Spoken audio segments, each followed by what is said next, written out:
Welcome back, everybody, courtside in the McDermott Center on the campus of UIW in San Antonio. Lions with the win. How about it, Coach? 80-58, the first loss suffered by the Cardinals on their home court this year in 9 games. Your guys went into the halftime locker room with a handy 38-29 lead, and Coach, you came out and just started expanding on it. Well, I think our offense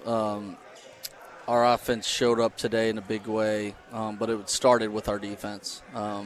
We really made it hard on them. They made some jump shots early, but it was a lot of jump shots. We really made it tough at the rim. They didn't get anything easy. I think even the points they scored at the rim for the most part is when they got deep and they got fouled. So, night and day difference of our just attack and mentality on the defensive end to make things hard on the opponent, and give our guys a lot of credit. That was all them bearing down and working together and figuring out how to get stops and how to turn this thing. Coach, Davion Bailey, who scored 30 against the Lions the last time they played, you hold him to 10. He usually scores almost 19. Yeah, we did. We give our staff credit. We went with a different style of defense and tried to limit his touches, and that put a lot of pressure on the other guys, and they took on that challenge. You know, when you kind of face guard somebody and you take away a defender for help, but our guys did a great job guarding the basketball, keeping everything in front of them, which allowed us to do that. Huge minutes out of your starting 5. Damian Garcia had 38, Ronnie 37, 35 for Gianni, 32 for Tay, and only 27 for Noah, but that's because he fouled out a little early. Yeah, just all those guys I think were in double figures. That's how it should be. You know, they obviously got down there in the second half and they started kind of running, jumping, and trying to be really aggressive defensively. When that happens, you can't stop playing, and our guys did a great job finding who was open and getting easy layups and dunks, and then it ended up, you get some wide open threes too.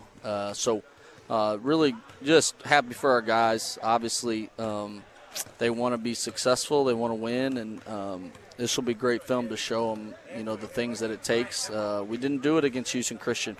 So it's in there. We got to bottle it up and be able to do it more consistently. But to go on the road at Incarnate Word, who's been really, really good at home, that's a huge win for us and our program. Coach, you took a little different approach to getting ready for this game. When you had practice yesterday, you and the coaches didn't go. Yeah, they got to find – it's their team. Obviously, coaching staff, we do a lot of work, but they got to take some ownership in it with each other and themselves.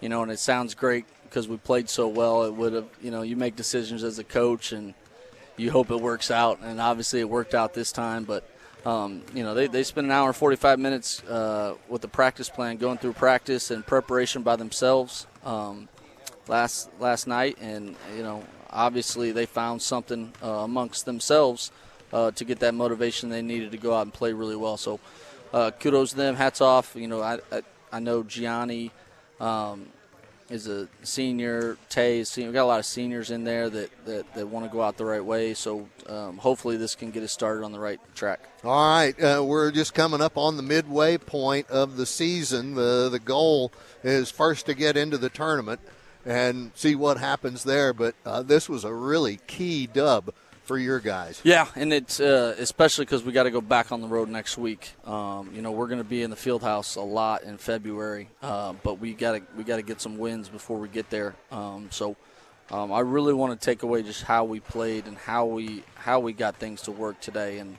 hopefully we can build on that and continue. Every night in this league is going to be tough. I mean, everybody can beat everybody. So you got to come really ready to play. We led for 30 minutes at Houston Christian, but we, even from the jump, I think we threw in some shot. We weren't ready to play. So it was great today. We went on an early lead. They hit some shots. Again, we made them shoot contested twos. They hit some of those, but we stayed with it and continued to guard, and then we're able to pull away there. Coach, London Fields, of your 5 subs, had the biggest playing time, 15 minutes. Mike Fullerin with 7 was next behind him. Is your rotation, can it be that tight for almost half of a conference schedule? Probably not that tight.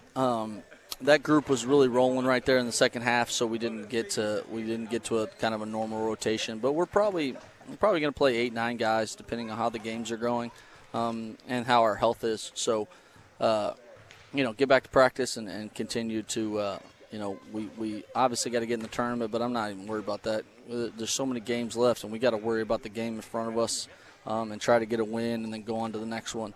But we got to be playing our best basketball in March. Obviously, we saw a little taste of what the guys are capable of, and that's what we need to build on.